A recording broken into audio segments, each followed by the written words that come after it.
గణపతయే నమః. శ్రీ వారాహీదేవ్యై నమో నమః. మన ఈదల గ్రామంలో ఇసలపు అప్పలరాజు గారు కట్టించినటువంటి వారాహి అమ్మవారి దేవాలయంలో అతి ముఖ్యమైనటువంటి విశేషమైనటువంటి పూజా కార్యక్రమాలు జరుగుతున్నాయండి.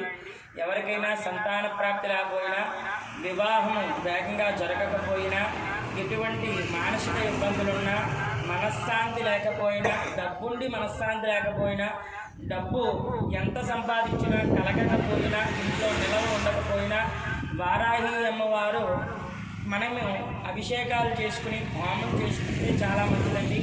అయితే ప్రతి శుక్రవారం కన్నా అమావాస్య వెళ్ళిన తర్వాత శుక్ల పంచమికి శుక్ల పంచమికి అమ్మవారికి విశేషంగా అభిషేకాలు హోమాలు వారాహి అమ్మవారికి జరుపబడును. అది మనము తెల్లవారుజామున 3 గంటల దగ్గర నుంచి, అంతేకాకుండా ఇందులో మరొక ప్రత్యేకత, సాక్షాత్తు ఆ యొక్క బ్రహ్మరూపంలో ఉన్నటువంటి బ్రాహ్మణుడే వాళ్ళకి ప్రసాదం ఇచ్చి ఆ యొక్క ప్రసాద వితరణ చేస్తారండి ఎవరైతే దంపతులు చేసుకుంటారో. కానీ ఇందులోని దంపతులనే కాదు, వివాహం అవ్వకపోయిన వాళ్ళు కూడా వివాహం కోసం ఈ యొక్క వారాహి అమ్మవారి వ్రత పూజ హోమా ద్రవ్యాలు కూడా చేసుకోవచ్చునండి. అందరూ ఇది గమనించి మన ఏదట గ్రామం కరెక్ట్గా అత్తరిపేటకి 3 కిలోమీటర్ల దూరంలో, తునికి 8 కిలోమీటర్ల దూరంలో ఉందండి.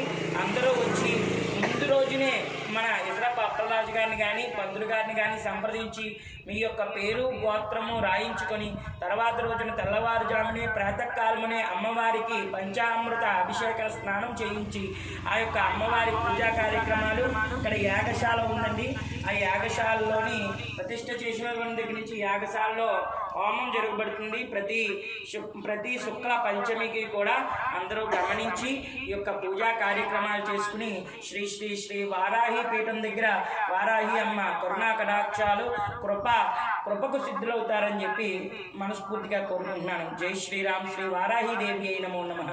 జై మహాదేవ్.